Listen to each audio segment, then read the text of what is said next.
Bom dia a todos.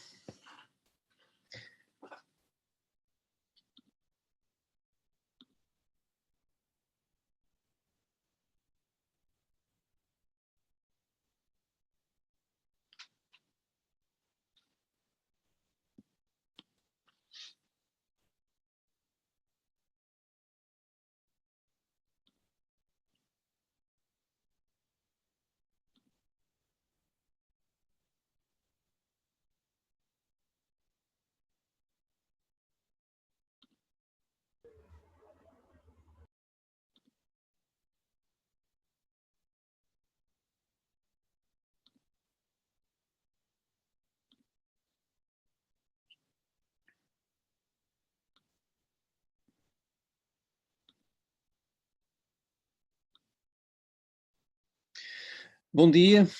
Já está alguém comigo ou ainda não? Bom dia, professor, mas acho que ainda sou só eu. Bom, mas sabem que isto temos um horário, eu tenho que cumprir o horário, de modo que eu vou começar, são neste momento 11 e 1 minutos, portanto isto vai ficar gravado de qualquer modo portanto quem chegar mais atrasado depois poderá com certeza rever a apresentação. Penso que a Sofia normalmente solicita sempre as gravações e portanto penso que irá disponibilizar essa gravação. Bom, hoje, por motivos de força maior, eu tive que solicitar ao doutor Jorge Penedo uma mudança aqui no vosso esquema. Para a semana não estou em Portugal, estou na Croácia, numa reunião que já estava programada há mais de um ano, e portanto é sempre difícil nós gerirmos estas coisas. De qualquer modo, o doutor Jorge Penedo gentilmente cedeu o dia de hoje, e portanto sobre essa situação, e por esse motivo é que hoje o tema será o domínio agudo não traumático. Portanto, de uma forma geral, vamos falar da definição, da sua classificação, do quadro clínico, abordando os sinais e os sintomas, sobretudo da dor, que é realmente a característica central, o core deste síndrome, a forma como devemos abordar objetivamente esta situação e depois que investigações é que podemos fazer.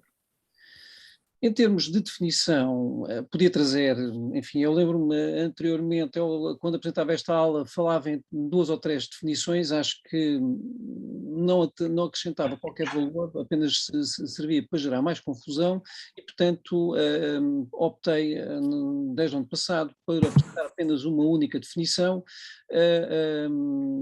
Esta é do Sabinson e, no fundo, o que a definição nos diz é que há um síndrome, que não é só um quadro, há um síndrome de sinais e sintomas, onde a dor abdominal, o empastamento ou a renitência abdominal são a sua característica principal e que são situações que habitualmente implicam uma terapêutica cirúrgica. Em termos de epidemiologia,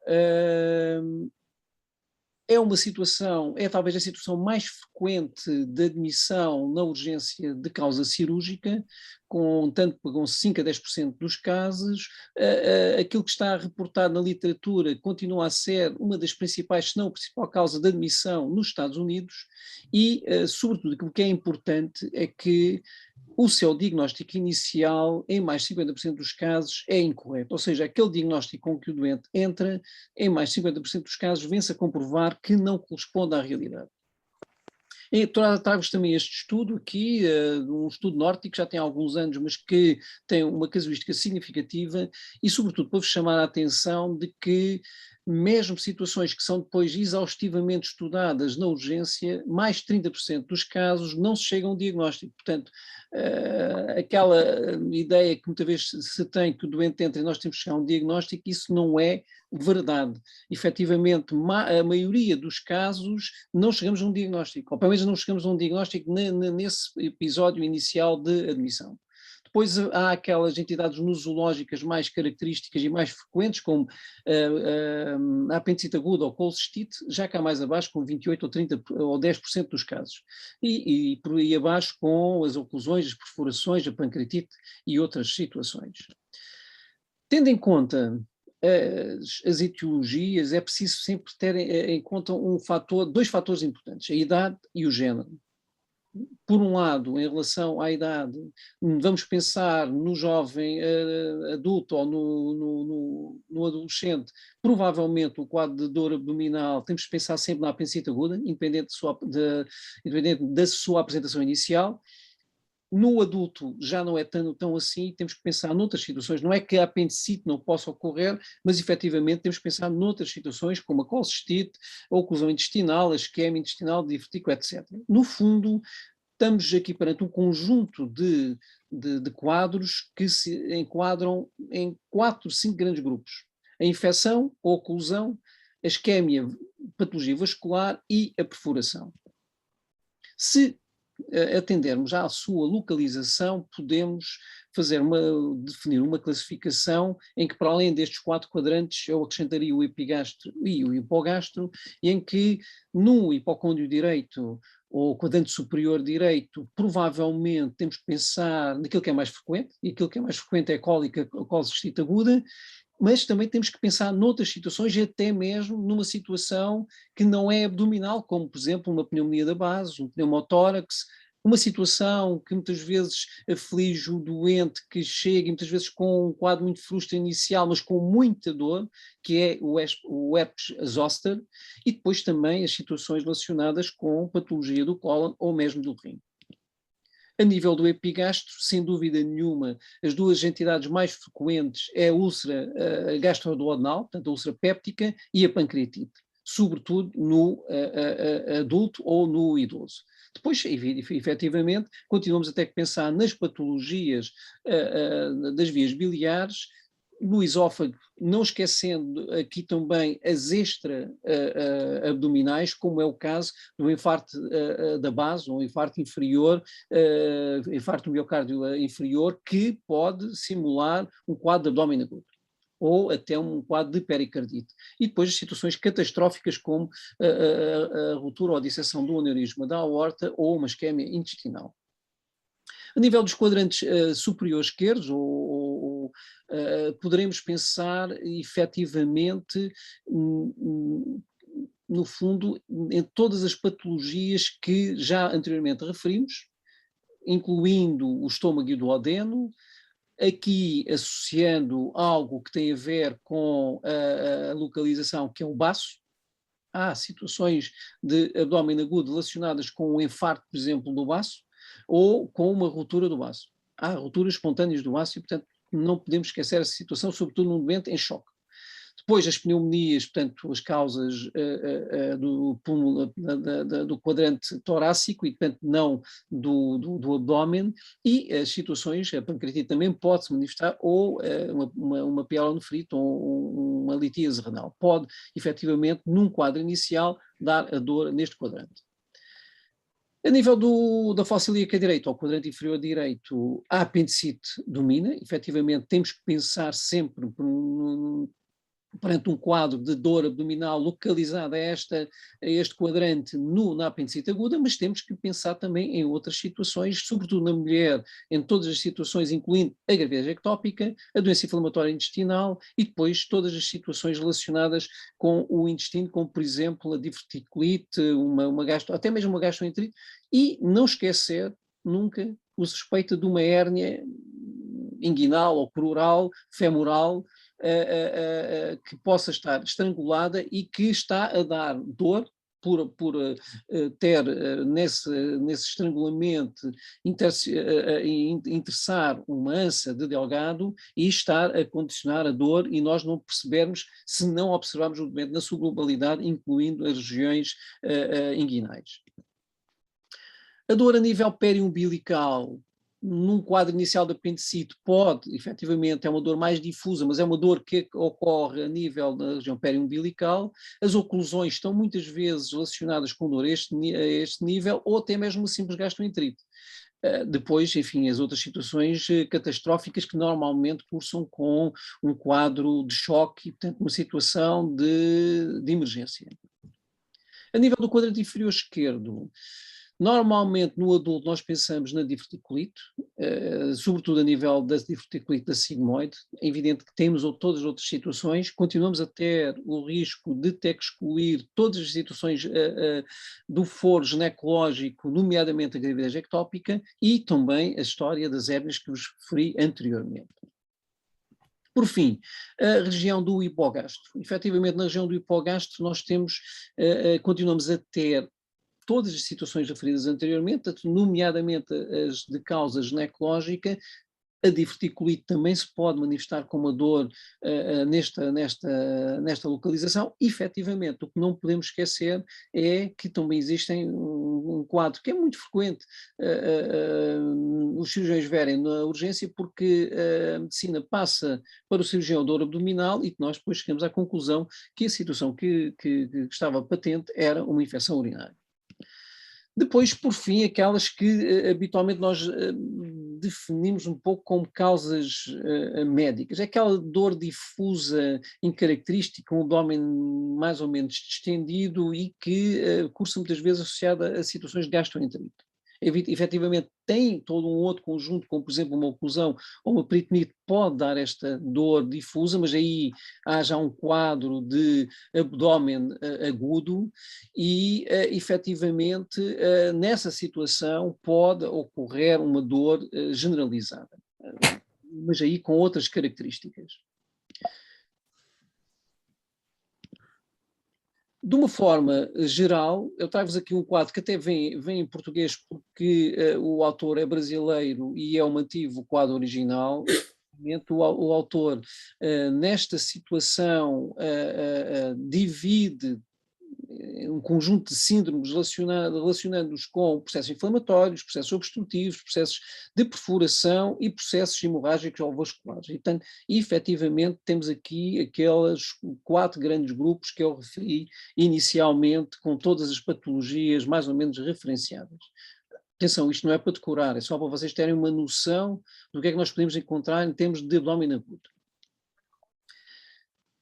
Este autor, o Schein, que é um autor muito conhecido pelos cirurgiões, porque tem escrito ao longo dos anos muitos tratados sobre cirurgia abdominal de urgência, divide habitualmente ou classifica o abdômen agudo em, digamos, grandes síndromes.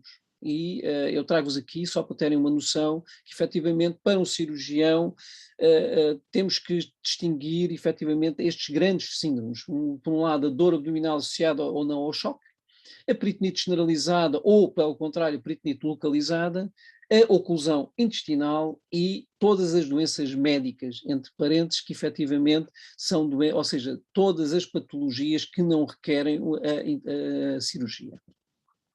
Não quer dizer que não necessitem de avaliação por um cirurgião, mas não requerem, efetivamente, no final, uma cirurgia. Na avaliação inicial é fundamental obtermos uma boa história clínica. Provavelmente ouvirão sempre esta situação, mas é algo que nós repetimos até a exaustão. É fundamental falar com o doente, é fundamental obter uma história o mais completa possível em relação à patologia subjacente e, igualmente, fazer um bom exame objetivo, nomeadamente com observação, com o doente despido, observando todo o doente na sua globalidade, incluindo as regiões inguinais, como vos chamei a atenção. Os exames complementares são isto mesmo, são complementares. Devem servir apenas para confirmar um diagnóstico ou para excluir alguns diagnósticos diferenciais. Em termos de história corrente, é preciso caracterizar muito bem toda a sintomatologia, quando é que iniciou, como é que iniciou, qual foi a evolução, mas ao mesmo tempo ir apanhar todos os antecedentes pessoais, nomeadamente se houve situações prévias semelhantes, já há uma história de cálculos biliares ou renais que podem explicar imediatamente ou apontar-nos essa situação, se já houve uma situação de uma doença ulcerosa péptica ou uma doença inflamatória pélvica que nos pode pôr na senda ou no diagnóstico de uma determinada patologia e, sobretudo, também a história prévia das cirurgias abdominais, porque isso pode nos apontar para aderências ou bridas que nos ajudam um bocadinho no diagnóstico. Depois também, a profissão é importante ter a noção porque há profissões que podem efetivamente até condicionar causas médicas de dor abdominal, e as viagens recentes. Depois, por fim, a medicação, se existem ou não ingestão de drogas tóxicas e ou abuso de ingestão alcoólica. História familiar é sempre importante, nomeadamente histórias congénitas ou associadas à família, e depois, em termos de avaliação clínica inicial em relação à dor, habitualmente o quadro principal do abdômen agudo não traumático é a dor, é aquilo que mais obriga o doente a ir ao serviço de urgência. Habitualmente o doente resiste a ir ao serviço de urgência e só o facto da dor, ou por ser muito intensa, ou por ser persistente, é que o leva ao serviço de urgência. Portanto, temos que caracterizá-la, se esta dor teve um aparecimento súbito ou foi insidiosa, se tem características de cólica ou, pelo contrário, tem sido permanente, se houve uma evolução no sentido de aumento ou no sentido da sua diminuição, ou mesmo só teve períodos em que teve cólicas, teve dor intensa e depois com períodos de acalmia que pode apontar para a tal cólica, porque no fundo estas características da dor em moinha, da dor tipo cólica, da dor penetrante ou excruciante, como aparece numa perfuração ou num aneurisma em ruptura, em que o doente diz que lhe estão a espetar uma faca no abdômen. Localização inicial, porque muitas vezes quando o doente aparece, já a dor se reportou ou refletiu noutra localização que não a inicial. Lembro-vos da história da apendicite e da dor periumbilical. Há quanto tempo é que isto começou?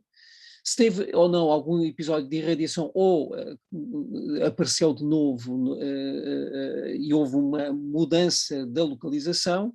Se há, ao longo deste período, o doente verificou se havia fatores de alívio ou de agravamento. Toda a cronologia, portanto, da dor é preciso definir, conforme eu vos disse desde o início, e depois todos os sinais ou sintomas associados, nomeadamente a náusea, o vômito, se houve situações de taquicardia, de sensação de desmaio, se teve diarreia ou, pelo contrário, há uma obstipação.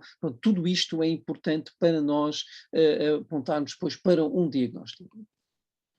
É preciso ter em conta que há algo fundamental em relação à dor, que é a forma como nos é reportada a gravidade da dor, tem muito a ver realmente com a doença subjacente. Efetivamente, nós sabemos que uma situação como uma perfuração de uma úlcera péptica tem uma magnitude que o doente habitualmente caracteriza, mas temos também de ter em conta a forma como o doente reage a essa dor. Existem variações muito significativas de indivíduo para indivíduo. Há indivíduos que aguentam dores, para outros são horríveis, de uma forma paulatina e sem grande manifestação. E há outros que, efetivamente, uma pequena dor, isto parece que estão a morrer. Devo-vos dizer que nesta gradação da dor, efetivamente, dividindo em género, os homens são muito mais apelativos do que as mulheres, e portanto é preciso ter em conta também o género quando analisamos a intensidade da dor. Em termos de apresentação clínica, como vos disse, ela pode ter várias apresentações. Aquela que digamos, é mais relevante, é esta que acorda o doente que está a dormir à noite, e que tem muitas vezes a ver com estas situações de uma perfuração de úlcera, ruptura do aneurisma ou uma cólica renal. Qualquer uma destas situações tem um aparecimento súbito, e a dor é de tal maneira intensa que o doente vai acordar e vai rapidamente recorrer ao serviço de urgência. Depois há aqueles aparecimentos de dor tipo moinha, muito insidiosa, que corresponde, no fundo, a este processo de inflamação do peritoneu visceral, e que muitas vezes, numa fase inicial, é uma coisa muito frustre. Provavelmente os quadros da apendicite, da diverticulite, da pancreatite ou da colcistite podem evoluir num aparecimento, como referi anteriormente, de aparecimento súbito e intenso, mas podem ter esta evolução muito, a dor em moinha, que depois vai crescendo ao longo do tempo. Depois temos a dor tipo cólica. Efetivamente, o doente aí caracteriza muito bem que tem períodos em que não consegue estar sossegado porque a dor é intensa e depois há um período de alívio. Portanto, aí vários tipos, e aqui estão aqui referenciados, já vos falei, cólica biliar ou a cólica renal como exemplos. De uma forma geral, temos sempre que pensar, perante um quadro de dor em que o doente reporta para um determinado quadrante, temos que pensar naquilo que é mais frequente. O que é frequente e o que não é frequente pode ser relevante, mas deve ser para uma segunda fase em que efetivamente aquelas patologias mais frequentes já foram excluídas. Dou-vos aqui alguns exemplos, o quadrante superior direito, hipocondrio direito, portanto, com a colcistite, a fossa ilíaca direita com a apendicite, o epigastro com a pancreatite ou a fossa ilíaca esquerda com a diverticulite. Ter em conta também que na apresentação existem vias sensitivas envolvidas diferentes e, portanto, isto vai, no fundo, definir um bocadinho a dor mais difusa e mais profunda e depois a dor que o doente consegue apontar na pele, o sítio onde é que está a sentir bem a dor. E depois também a outra situação, que é a tal dor reflexa, que aqui dou o exemplo, por exemplo, na colcistite ou no abscesso diafragmático direito que irradia para o ombro ipsilateral, ou a pancreatite, que, como vocês também já não sei se deram, mas que normalmente costuma ter uma irradiação em cinturão. Portanto, no fundo, tem uma irradiação bilateral em que o doente caracteriza muito bem como se fosse um cinto a apertar o doente. E a apendicite, como vos disse, que muitas vezes numa fase inicial aparece na região periumbilical e depois evolui para uma dor mais perfeitamente definida e mais intensa na fossa ilíaca direita. Trago-vos aqui este site só para vos chamar a atenção que, efetivamente, do ponto de vista da evolução embrionária, podemos explicar um bocadinho porque que a dor aparece numa determinada região e isso pode apontar também para as diversas patologias que temos que pensar nessa situação. Portanto, todas as situações relacionadas com o esófago e com o estômago até a transição da segunda porção do duodeno, incluindo a vesícula e o pâncreas, normalmente são reportadas para o epigastro. Pelo contrário, todas aquelas que estão entre a segunda porção do duodeno e o ângulo esplénico reportam para uma região periumbilical e, por fim, todas as abaixo do ângulo esplénico, incluindo as ginecológicas, têm uma dor refletida ou hipogástrica. E, portanto, isto permite-nos também logo organizar a cabeça quando estamos perante um doente que nos refere uma dor numa determinada localização. Em termos de quadros de sintomas ou sinais associados, é algo que normalmente nós, no dia a dia, verificamos é que quando aparece a dor, ou já havia náuseas e vômitos, ou vai aparecer náuseas e vômitos. Normalmente, sobretudo na dor mais cruciante, é muito frequente, ou naquela que cursa com cólica. A cólica vai dar rapidamente o aparecimento de náuseas e vômitos, enquanto que, por exemplo, uma oclusão intestinal baixa, o doente vai ficar um pouco nauseado, mas só vai ter vômitos muito mais tarde. Depois é preciso caracterizar também o tipo de vômitos. Se o vômito era conteúdo alimentar, se havia uma aguadilha apenas, se já tinha bilis, se havia sangue e se tinha um conteúdo entérico, fecaloide, que nos pode apontar para uma oclusão, sobretudo uma oclusão alta. De uma forma muito simplista, eu diria que a dor que aparece seguida de vômitos normalmente aponta para uma patologia cirúrgica, enquanto que a dor que é precedida de náusea e vômito normalmente aponta para uma causa médica. Isto vale o que vale, como vos digo, é mnemónicas que só servem para nos organizar a cabeça. A anorexia é relativamente frequente no abdômen agudo. É preciso não esquecer que o jovem adolescente com a apendicite aguda muitas vezes não perdeu o apetite, portanto não nos devemos deixar enganar por esta falsa sensação de que o jovem refere que continua a ter apetite e não tem a dor, mas continua com fome e tem uma apendicite aguda. Depois, efetivamente, há que excluir esta anorexia ou esta perda de apetite com aquelas situações que são progressivas e de evolução permanente, como é as situações associadas, por exemplo, à neoplasia, em que efetivamente o doente sistematicamente refere que perdeu o apetite há uma série de tempo e que só de pensar na comida, mas é uma situação crónica, é uma situação com algum tempo, não é uma situação aguda. Depois, outros quadros associados à dor abdominal são todos aqueles relacionados com as oclusões e suboclusões. A suboclusão pode aparecer como um reflexo, como um íleos reflexo paralítico relacionado com, por exemplo, uma pancreatite, ou até um processo inflamatório, até uma apendicite pode dar um íleos paralítico e, portanto, pode dar vómitos relacionados exatamente por causa deste íleos, ou por uma situação de oclusão, portanto, em que efetivamente não há passagem de gases nem fezes e o doente refere mesmo que nos últimos 1 a 2 dias não emitiu nem gases nem fezes. Depois há situações em que o doente está num quadro de suboclusão, parcialmente ocluído, mas mesmo assim ainda tem aquilo que parece ser uma diarreia, e, portanto pode-nos fazer pensar numa gastroenterite, mas efetivamente numa fase suboclusiva o quadro descrito é desta diarreia líquida com um quadro oclusivo ajusante que ocorre, que é muito reativo e que não nos deve também levar ao engano. Depois aquelas situações mais características e que muitas vezes, quando o doente aparece com dor abdominal e com estes quadros, nós temos que pensar em determinadas patologias. Icterícia, colúria e acolia, efetivamente, temos que pensar nas vias biliares e em patologia destes órgãos. Todos os quadros de hemorragia alta ou baixa devem-nos fazer pensar efetivamente no trato gastrointestinal e, portanto, em patologia destes órgãos. Assim como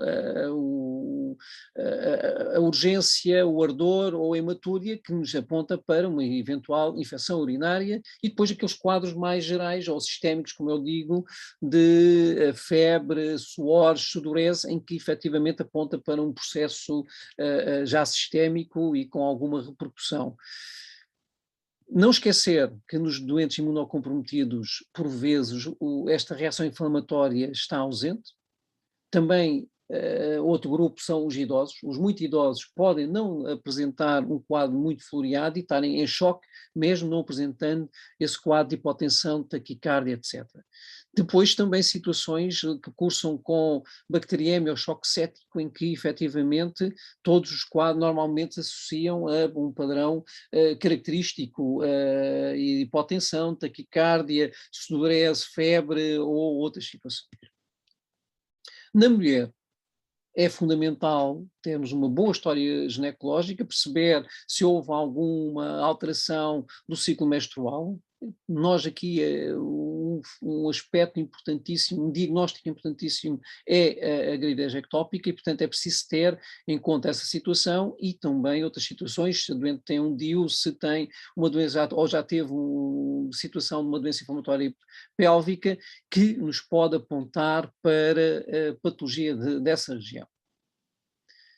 Em relação aos antecedentes, já vos chamei a atenção anteriormente, é preciso ir à procura de todas as outras patologias, não se esqueçam, uma dor no epigastro pode-nos apontar para um infarto ou no hipocondrio direito ou esquerdo para uma situação de pneumonia, portanto é preciso perceber os antecedentes desse doente, se houve ou não patologia renal que nos possa explicar, por exemplo, o facto de haver uma litíase renal conhecida pode-nos apontar para uma história de cólica renal e depois identificar se houve alterações do peso, se houve viagens recentes, se houve exposição a alguma toxina ou agente infeccioso, ou seja, se o doente teve em contacto com alguém com uma situação, nos dias que correm o Covid é um exemplo característico e depois a medicação é que está a fazer, nomeadamente os hipocoagulantes ou antiagregantes que são, de uma forma geral, acima dos 50, dos 60 anos, a maioria dos doentes já está a fazer algum destes medicamentos e, portanto, é preciso ter em conta porque estes medicamentos podem dar situações até hemorragias e temos que pensar nessa situação. Depois, as cirurgias prévias, obviamente, é fundamental termos este diagnóstico em relação a cirurgias prévias, mesmo que depois o iremos comprovar com as cicatrizes abdominais. Mas não se esqueçam que há, por vezes, e então agora com a evolução para as cirurgias mini-invasivas, por vezes há doentes que as cicatrizes ao fim de 10 anos quase não se percebem. Portanto, se nós não obtivermos uma boa história, quando chegamos ao abdômen, passa-nos completamente despercebido 2 ou 3 incisões que são mínimas e até parecem que são pregas da pele. Portanto, não se esqueçam desta avaliação. Mais uma vez aqui chamar a atenção em relação aos imunossuprimidos, não só os transplantados, os doentes que estão em quimioterapia, mas aqueles que estão também com terapêuticas autoimunes. Neste momento basta pensar no lúpus ou todas as outras situações reumatismais que cursam com imunossupressão, ou até a SIDA, que enfim também com os retrovirais, todos eles vão ter provavelmente manifestações diferentes, sintomas mais subtis e, sobretudo, obrigar-nos a pensar em algumas entidades, como por exemplo as infecções da CMV por oportunistas ou o sarcoma de Kaposi, que temos que obrigatoriamente pensar e excluir nestes doentes. História familiar, as doenças hereditárias, já falei nisto. Em relação à história social, o tabaco, o álcool, o uso de drogas ilícitas e os hábitos sexuais também são importantes para podermos pensar ou excluir algumas patologias. Em termos de exame objetivo, portanto aqui começamos logo com a observação geral do doente. E aqui, de uma forma geral, até a posição que o doente adota na cama. O doente que está muito quietinho, que quase pretende não se mexer, é muito provável que haja ali um processo de irritação peritoneal. Ele sabe que se mexer ou alguém o tocar, vai ter dor e, portanto, vai reagir, vai defender-se, vai tentar evitar a nossa observação, mas efetivamente já nos chama a atenção para um provável diagnóstico ou diagnósticos. Por outro lado, o doente que nós dizemos, olha, deite-se aí para eu observar, e o doente quase que salta na marquesa, nós aí podemos perceber que o doente pode estar perante uma cólica e, portanto, nessa situação, o doente está muito agitado, não consegue estar sossegado, não consegue estar parado. Portanto, muitas vezes há que esperar que o doente passe a cólica para o observar, ou há que fazer a situação, fazer alguma analgesia para conseguir observar o doente. Depois, esta situação da chamada prece maometana ou do doente em semiflexão, que no fundo procurando evitar o contacto posterior e, portanto, que aparece muito frequente nas situações de pancreatite aguda.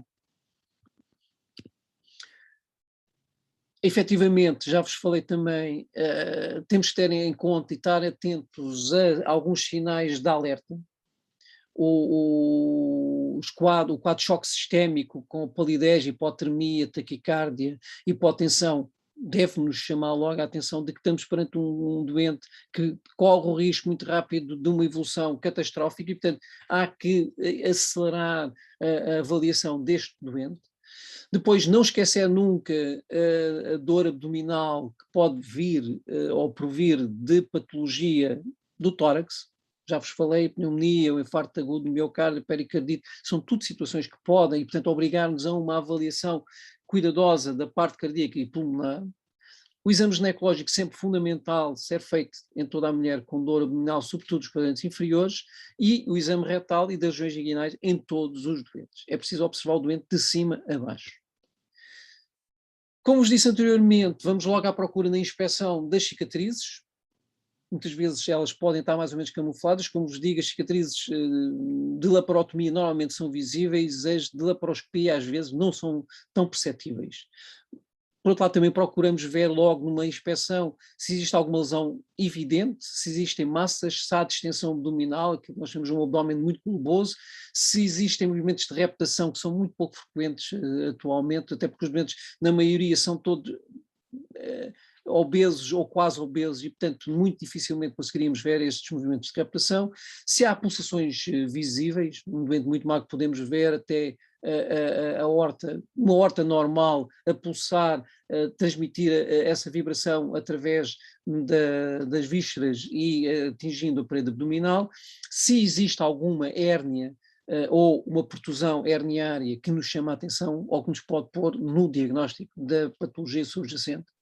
Ou escutação, ver se os ruídos estão presentes, estão aumentados, estão ausentes, se são ruídos metálicos ou ruídos de características habituais, é preciso ter também um bocadinho, algum treino para se chegar a esse tipo de diagnóstico. Depois perceber na palpação se o abdômen é um abdômen livre possível, se existe alguma zona dolorosa ou onde há alguma renitência, se pelo contrário já há uma defesa mais localizada ou franca, difusa, em que nos aponta para uma peritonite generalizada, e depois numa situação mais frustradora à descompressão, o tal sinal de Bloomberg ou Murphy vesicular, que são muito características de algumas situações.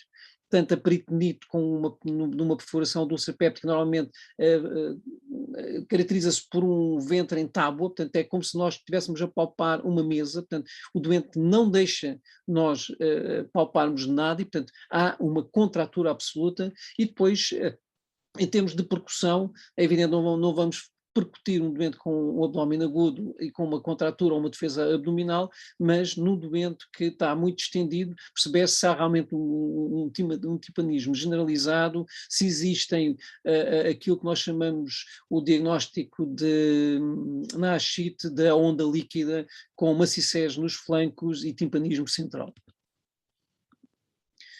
Estão aqui os sinais mais característicos, não vou perder muito tempo com isto. Aquilo que vos trago aqui é a referência de um artigo que vocês podem procurar se quiserem avaliar. Eu normalmente dava alguma formação para os internos da formação geral, que estavam obrigados até ao início do Covid a termos formações específicas e calhava-me a mim falar do abdômen agudo não traumático. E, efetivamente, com essa situação descobri este curso da Sociedade Mundial de Cirurgiões de Urgência, que no fundo é um ABC-DEF no tratamento da dor abdominal, que está muito bem esquematizado e que nos permite organizar muito bem a nossa cabeça em termos de avaliação inicial, tal história clínica que eu vos falei, o exame objetivo, o que é fundamental, fazer exames laboratoriais, que exames laboratoriais é que se devem fazer, o do or not to do é basicamente duas coisas, entubar o doente ou não entubar o doente, em que situações é que se justifica e em que situações é que não se justifica, e algalear o doente, sim ou não. Portanto, são situações que são colocadas neste artigo e, como vos digo, é fácil de acesso porque ele é free, está disponível, basta fazerem a pesquisa e podem ler. Reavaliar sempre o doente e, nessa altura, rever todos os exames que já foram feitos, rever o doente, porque muitas vezes há uma evolução entre a fase inicial e a fase em que vamos rever o doente, há uma evolução do quadro e muitas vezes conseguimos chegar já a um diagnóstico que anteriormente não conseguíamos. E por fim, depois seguir as guidelines internacionais, aquilo que no fundo também no artigo está muito bem explícito. Trago-vos isto muito, muito sumariamente porque efetivamente no contexto acho que é importante, mas como vos digo é uma forma no fundo muito esquematizada de abordar o doente com abdômen agudo. Em termos de exames complementares, trago-vos aquilo que eu considero o mais importante, que são, no fundo, o hemograma com plaquetas, algumas análises bioquímicas para perceber a função renal, a glicemia e o ionograma, permite-nos logo excluir algumas patologias subjacentes que podem desencadear quadros de dor abdominal. A urina 2, a pensar na tal infecção urinária, a proteína C reativa, a milase e lipase no caso de suspeita de uma dor no epigastro, quadrantes superiores, em que estamos a pensar numa pancreatite, os testes de função hepática numa situação de suspeita de icterícia ou numa situação em que suspeitamos de alguma patologia relacionada com as vias biliares, e o estudo da coagulação, como vos digo, é fundamental na maior parte destes doentes. Não falem da procalcitonina, porque efetivamente neste momento, associada à PCR, começa-se a pedir muito a procalcitonina, mas efetivamente eu acho que ainda não se engloba, nem deve ser enquadrada nestes testes laboratoriais essenciais ou básicos. O raio-x tórax simples pode-nos dar uma série de dicas. Como vos disse, há patologias que temos que excluir, como a pneumonia, e o raio-x é um dos exames fundamentais para lá chegarmos. Outro é o exame objetivo, obviamente, e permite-nos excluir ou afirmar uma situação, esta que vos trago aqui, que vem perfeitamente localizado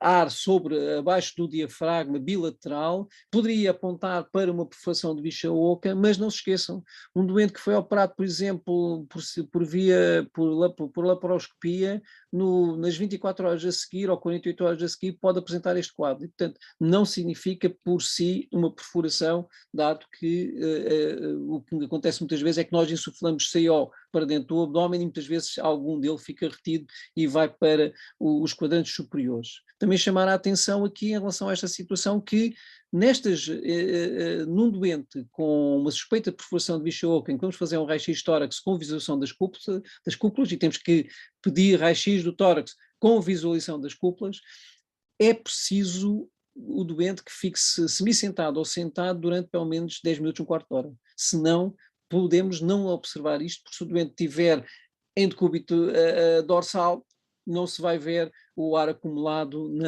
nesta região.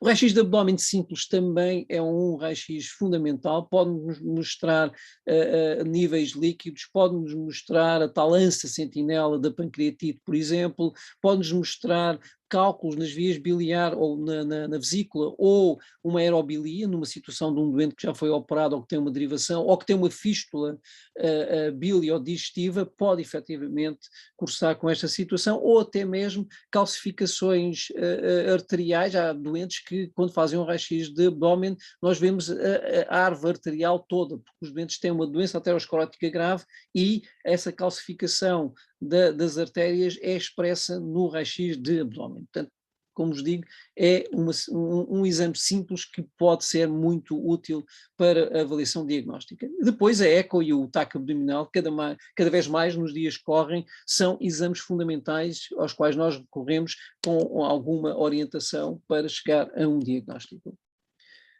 Por fim, os cirurgiões têm ainda no seu armamentário a laparoscopia diagnóstica, em situações em que aquelas tais 30% de situações em que nós não temos um diagnóstico, podemos fazer uma simples laparoscopia e ir à procura de tentar perceber o que é que se passa. Permite-nos, pode ser a solução para este dilema da dor abdominal aguda não específica, no entanto, tem que se definir, e é normalmente no âmbito da equipa cirúrgica que se define ou se avança para esta situação. Em termos de pontos finais de chamada de atenção, aquilo que eu vos quero chamar a atenção é, no fundo, terem esta noção que o abdômen agudo é uma entidade que requer um diagnóstico muito rápido, na maior parte das situações, e uma orientação precoce para a cirurgia, o que não quer dizer que o doente aparece com o abdômen agudo e passam logo para a cirurgia, porque muitas vezes, como vos digo, há uma série de quadros médicos que podem cursar com dor abdominal e que não têm nada a ver com cirurgia. Não se esqueçam que na avaliação do doente é fundamental uma boa história clínica, um exame objetivo muito focado naquilo que o doente nos refere, procurando ir à procura do fundamental. Ter em conta todos estes mecanismos que eu vos falei em relação ao mecanismo da dor, à anatomia, à fisiopatologia, como das principais causas de abdômen agudo, e não esquecer nunca as causas extra-abdominais, que devem ter em conta também dois outros fatores, a idade e o género. Portanto, é fundamental, é no fundo estas as mensagens que eu vos queria deixar. Eu consegui aqui um bocadinho de tempo, e, portanto, penso que agora nós vamos poder deixar-vos aqui para algumas questões que queiram colocar.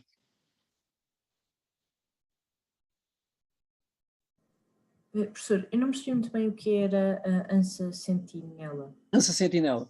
Eu passei muito rapidamente porque normalmente eu acredito que os meus colegas que vão dar as pancreatites agudas falem nela. De qualquer maneira, só para vos esclarecer, no quadro de um processo inflamatório intestinal, como uma pancreatite aguda, o facto de haver este processo inflamatório associado, normalmente as ânsias de Delgado que estão mais próximas sofrem com esse processo inflamatório e no fundo fazem de uma forma reflexa, há ali uma parésia dos movimentos intestinais nessa zona. E isso reflete-se depois naquele nível que eu vos mostrei, que normalmente aparece ali na região mais ou menos periumbilical e que corresponde apenas a uma ansa com um nível. E, portanto, isso é o que nós chamamos de ansa sentinela. Obrigada. Ou seja, sofrem parésia, professor, percebi bem? Exatamente, exatamente. Essa parésia é reflexa, portanto tem a ver com o processo inflamatório que vai, no fundo, desencadear um processo a nível nervoso, simpático parasimpático, e vai inibir os movimentos intestinais. Isto, como vocês sabem, o trato gastrointestinal não é um tubo rígido que se mete o alimento de um lado e sai do outro. Todo ele tem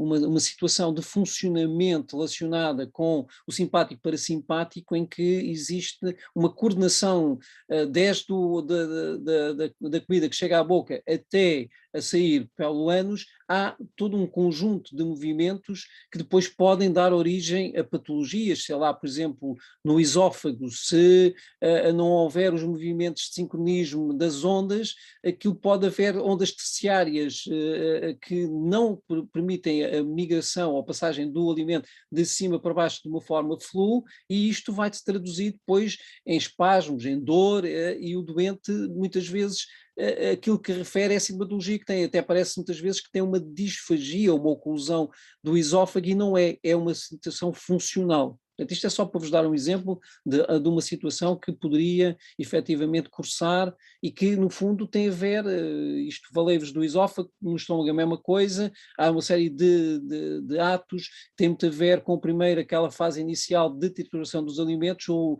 o relaxamento do piloro a permitir a passagem, todos os movimentos que depois aí acompanham com a descarga da bilis para a digestão das gorduras, e, portanto, tudo isto, se não houver um sincronismo, vai haver com certeza patologia. E é muitas vezes estas causas também funcionais que nós enfrentamos no dia a dia e temos de ter presente, porque se não nos lembrarmos, achamos só que só existem patologias médicas graves e não situações mais frustres, mais funcionais. Obrigada, Professor, é muito frequente ter de se recorrer à laparoscopia diagnóstica?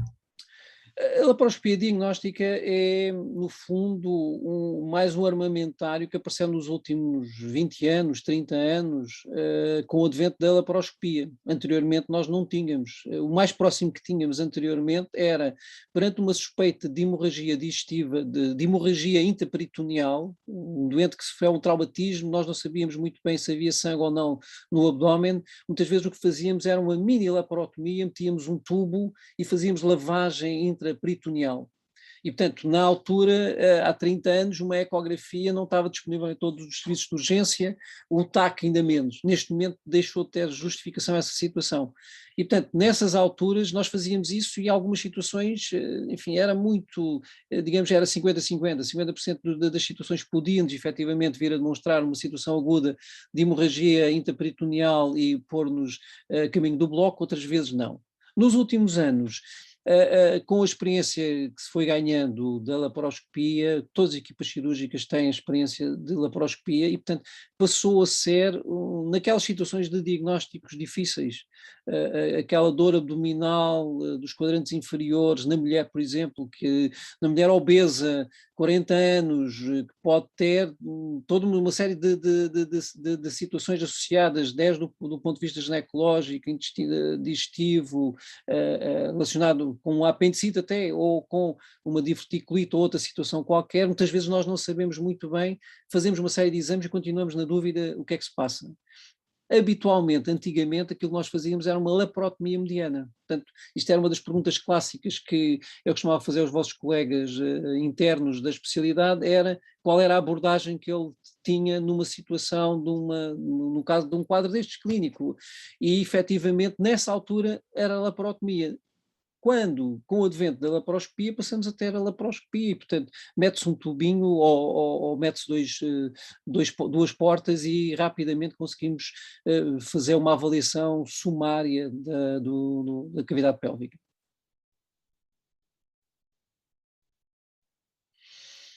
E pronto, estamos a chegar ao limite. Eu gosto de cumprir os horários.